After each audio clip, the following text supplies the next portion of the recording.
So, hello everyone, Chris here from IELTSadvantage.com with another success story. So, today we have Kenjal, and she's going to share her experience with you so that you guys can learn from it yourselves. So, Kenjal, can you just start off by introducing yourself to everyone?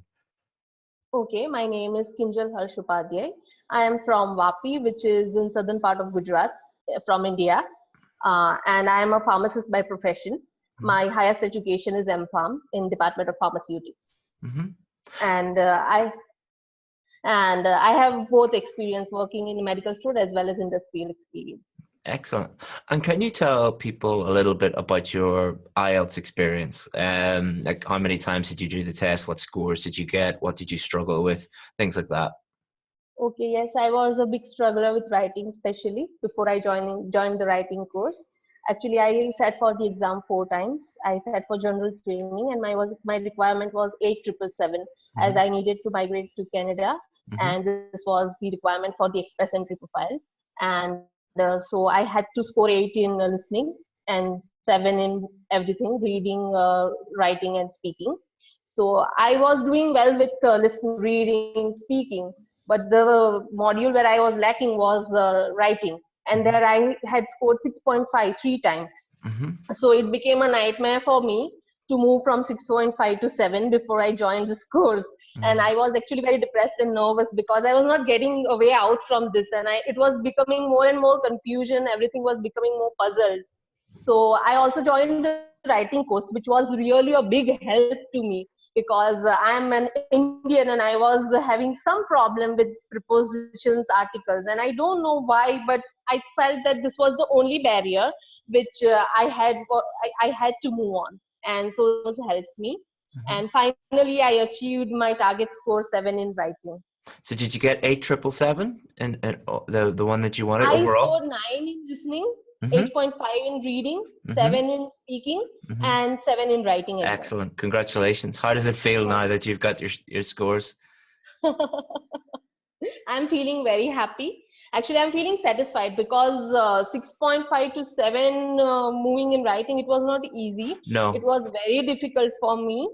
And I was not actually getting the ways in which I was failing. It was very difficult. Mm-hmm. So I thought that this was a very successful move for me from 6.5 to 7. It Yeah. sounds only zero point 0.5, but it is very difficult, I It's think. huge, yeah. It's huge. It sounds like a very small move, but it's actually Yeah. huge because there's so many different things that And you it need takes to. a lot of time to get actually know what we are Mhm. failing and Yeah. what mistakes we are making, Yeah. because during the examination time we are also in a lot of examination pressure. Then we imagine the score we want, and there we get a little upset. I think this was the thing which I was feeling while I was sitting for my exam. Of course, of course. So everyone is different. Everyone, Yeah. the people who are struggling at a 6.5 and need a 7, uh, everyone has different strengths and weaknesses. But for you, what were the things that I helped you identify and the things that helped you move up to a 7?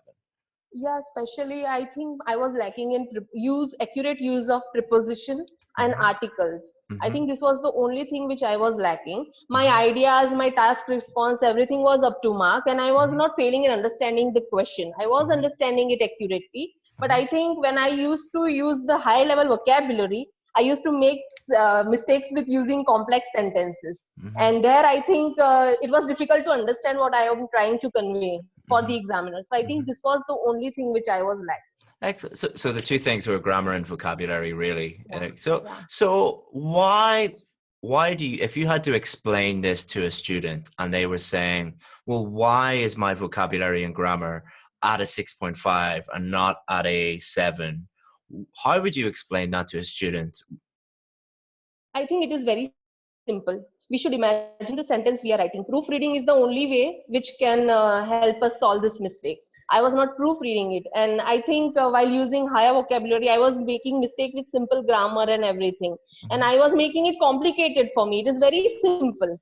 We Mhm. just have to proofread the sentence, and I think the 10 minutes time before we take up our task 2 or task 1 in order to prepare, that is also very important. Mhm. And examples are also very important. I think we should not go more for personal example. We can say a statistical review or just a survey or anything. This will help us to Mhm. score more, I think.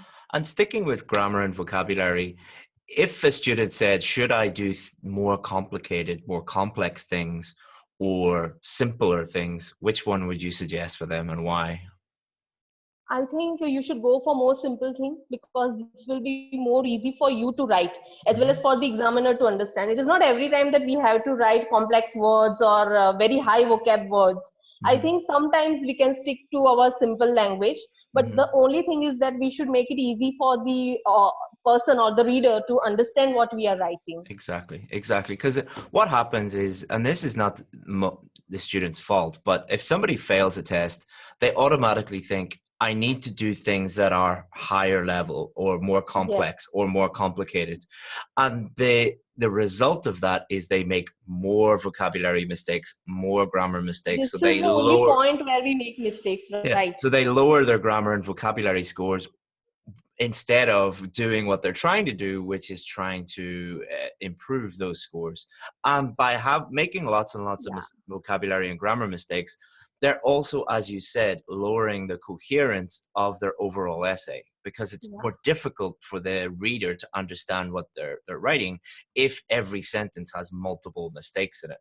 I I look at, many essays every single day, and Yeah. when you see a student who has error-free sentences, clear sentences, you're like, oh, thank God, this is going to be so much easier.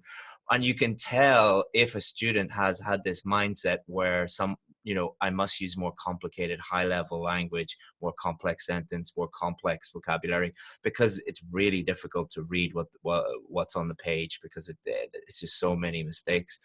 So how would you, if somebody said, okay, I know I need to improve my vocabulary, improve my grammar. In general, what would you say to them if they needed to do that? I think we should read Times of India in routine. Hmm. This way, we can improve ourselves regularly, and at the same time, we can get a good hold over the language. Hmm. I think this is the only way to make out, and we can converse more in English in our routine life. Hmm. This will also make us improve ourselves. And reading basic grammar books, basic books, I think English books or Hmm. story books. I think this is Hmm. very important because Hmm. here we can actually get a look of how people are using their words accurately Yeah. and how they are using grammar precisely. Yeah, yeah. It's often the case that students who are trying to get better at IELTS writing will look at other samples of IELTS writing, and and that is very different to how people actually write. So Uh, if you look at yes. BBC News, the New York Uh, Times, it doesn't matter, any newspaper or any magazine or any article, and you look at how those journalists or those writers actually use grammar and vocabulary. They use it to make their writing clearer and easy to understand, yes. not more difficult to understand. And though reading real English acts as a great model for what you're trying to do, so that's really great advice. And also, as you said, using English every day, and like any skill, the more you use it, the easier it becomes. So that's great advice. And so, any last minute advice you would give to students who are struggling with writing? Yeah, I should say that just don't get pressurized. Hmm. Everything will work well if you have Hmm. prepared a lot. And Hmm. I think the Cambridge books are the best to prepare. We should Hmm. not rely on any other material, Yeah.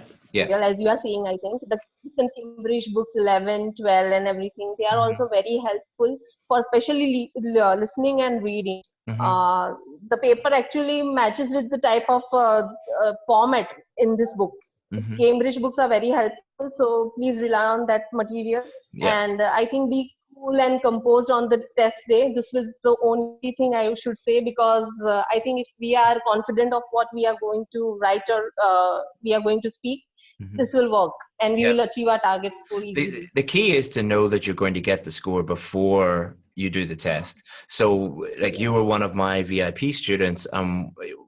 By being one of those students, you were able to understand that you were confident before doing the test. You were confident because we told you, yep, you're now at a band 7.